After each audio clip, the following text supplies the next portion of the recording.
तो एपिसोड के स्टार्टिंग में हमें सोफिया फैल्कोनी के एक मेंटल थेरेपी सेशन का सीन दिखाया जाता है, जहां उसे दिखाई देता है कि वो एक जेल में है और कोई उससे मिलने आया है। वो आदमी और कोई नहीं, उसका भाई एल्बर्टो फैल्कोनी है। वो उससे बात करती है, लेकिन उसकी नजर उसके एक हाथ पर पड़ती है जिसमें से उसकी एक उंगली गायब है, और अचानक से ही उसे वहाँ उसके भाई की डेड बॉडी दिखने लगती है। सोफिया घबरा जाती है और चिल्लाने लगती है। अब थेरेपिस्ट उसको शांत करता है और उसे पूछता है कि तुमने क्या देखा, लेकिन वो उसे कुछ नहीं बताती और कहती है कि मैं सेफ नहीं हूँ, और वहाँ से चली जाती है। उधर पेंगुइन को पानी में एक शिप को देखते हुए दिखाया जाता है। फिर वो जेल में मरोनी से मिलने जाता है, जहाँ उसके फैमिली वाले, जो अब उसका गैंग भी संभाल रहे हैं, बैठे होते हैं। पेंगुइन जाकर मरोनी से मिलता है, लेकिन मरोनी कहता है कि तुम्हारी वजह से मेरी फैमिली खतरे में आ गई है।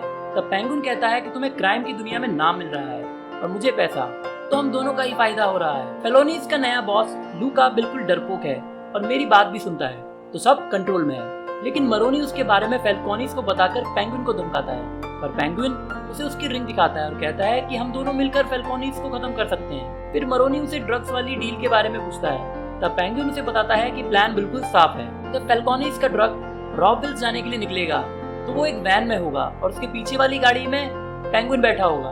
वैन में कुछ लोग होंगे, उनको मारकर तुम सारा ड्रग लूट सकते हो, कोई दिक्कत नहीं होगी। मरोनी उसको अपने आदमी से मिलवाता है जो ये काम करे। अब पेंगुइन प्लान के अकॉर्डिंग ड्रग्स को वैन में लोड करवा देता है, लेकिन विटी वहां आकर उसको कार में ना बिठाकर वैन में ही बिठवा देता है। जैसे ही वो लोग एक सुनसान रास्ते पर पहुंचते हैं, मरोनी के लोग उन पर हमला कर देते हैं। पेंगुइन वैन में बैठे फैल्कोनी के आदमियों को मार देता है और मरोनी के लोग ड्रग्स लूट कर ले जाते हैं। पेंगुइन बाकी बचे फैल्कोनीज के साथ कार में बैठकर वापस फैल्कोनीज के पास चला जाता है। जब सोफिया घर लौटती है तो वहाँ वो सब गुंडों को खड़ा हुआ पाती है जो उस लूट के बारे में बात कर रहे थे। विटी और बाकी लोग इसके लिए पेंगुइन को दोषी ठहराते हैं, पर पेंगुइन कहता है कि ये सब तुम्हारा ही प्लान था, मुझ पर गोलियां चली हैं और ये रास्ता तुमने ही चुना था। ये सब बहस लूका के सामने ही चल रही थी। तब सोफिया भी वहाँ आ जाती है। वो कहती है कि तुम लोगों को बस ड्रग्स की लूट की पड़ी है, एल्बर्टो को उन लोगों ने मारा है, इस बात की तो तुम्हें कोई परवाह ही नहीं है। इस लूट में भी किसी अपने ही आदमी का हाथ है। तब विटी उस पर चिल्लाने लगता है, जिस पर लूका उसे सोफिया से माफी मांगने को कहता है और विटी ऐसा ही करता है। तब सब लोग वहाँ से चले जाते हैं, लेकिन लूका सोफिया को रोककर उसे कहता है कि माना तुम हमारी फैमिली हो और एल्बर्टो के लिए क्या करना है ये तुम जानती हो, लेकिन ये कहाँ और कब करना है ये तुम नहीं, मैं डिसाइड करूंगा। तो सोफिया वहाँ से बाहर आ जाती है। तब पेंगुइन उसे झांसे में लेने के लिए उसे कहता है कि तुम बिल्कुल सही कह रही थी, इन लोगों को एल्बर्टो की बिल्कुल भी फिक्र नहीं है, तुम्हें नया बॉस होना चाहिए था। एल्बर्टो भी यही चाहता था। ये लोग तुम्हें पागल समझते हैं, लेकिन मैं तुम्हारी साइड हूँ। तब सोफिया कहती है कि मेरे लिए क्या सही है और क्या नहीं इसका फैसला मैं खुद कर सकती हूँ। तुम पर आफत आई है तो अब तुम चाहते हो कि मैं तुम्हें बचाऊं, ऐसा बिल्कुल नहीं होने वाला। तुम में और इन लोगों में कोई फर्क नहीं है। और ऐसा कहकर वो वहाँ से चली जाती है। वापस लौटते टाइम पेंगुइन सब बातें विक्टर से शेयर करता है। फिर वो पेंगुइन के घर पहुंचते हैं और पेंगुइन कहता है कि सोफिया रुकने वाली नहीं है, उसे उस आदमी की तलाश है जिसने ड्रग्स की खबर लीक करी थी और जो मरोनीज के साथ मिला हुआ है। मैं उसे नहीं मार सकता, लेकिन मुझे वो आदमी उसे देना पड़ेगा ताकि मैं बच सकूं।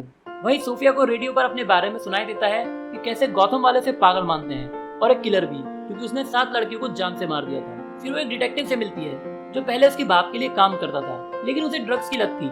वो उसे ड्रग्स देती है और काफी पैसे भी, और उसे उस गद्दार को ढूंढने के लिए सबूत जुटाने को कहती है। अगले दिन पेंगुइन एल्बर्टो के फ्यूनरल में जाने के लिए तैयार होता है, लेकिन तभी उसे एक आदमी का फोन आता है जो उसे उसकी माँ के घर बुलाता है। जब वो विक्टर के साथ वहाँ पहुँचता है तब वो आदमी उसे बताता है कि उसकी माँ घर से बाहर निकल गई थी और चर्च जाना चाहती थी, जबकि आज संडे भी नहीं है। उनकी डिमेंशिया की बीमारी काफी बढ़ गई है। तब पेंगुइन उसे कुछ पैसे देकर उसे अपनी माँ का ख्याल रखने को कहता है। फिर वो अपनी माँ के साथ डांस करता है, लेकिन फिर विक्टर उसे फ्यूनरल में जाने की याद दिलाता है। तब पेंगुइन फ्यूनरल के लिए निकल जाता है। जब वो वहाँ पहुँचता है तो वहाँ काफी भीड़ थी। वो विटी की पर्सनल फोटोज वाली फाइल अपने साथ लेकर जाता है ताकि वो लूका को उसे दिखाकर विटी पर शक डालकर उसे फंसा सके, लेकिन लूका उसे इग्नोर करके चला जाता है। तब वो अकेले खड़ी सोफिया के पास जाकर उसे अपनी माँ से जुड़ी एक इमोशनल कहानी सुनाता है ताकि उसका भरोसा जीत सके। तभी सोफिया का बॉडीगार्ड उसे कुछ जरूरी बात बोलकर वहाँ से ले जाता है। तभी पेंगुइन को मैसेज आता है कि तुमसे अभी मिलना है। उधर वो डिटेक्टिव सोफिया से मिलने आता है। वो उसे एक पेशेंट को देता है और कहता है कि वही आदमी है जिससे तुम्हारे ड्रग्स को लूटा था, अब इसे ले जाओ और इससे सीधा सच उगलवा लो।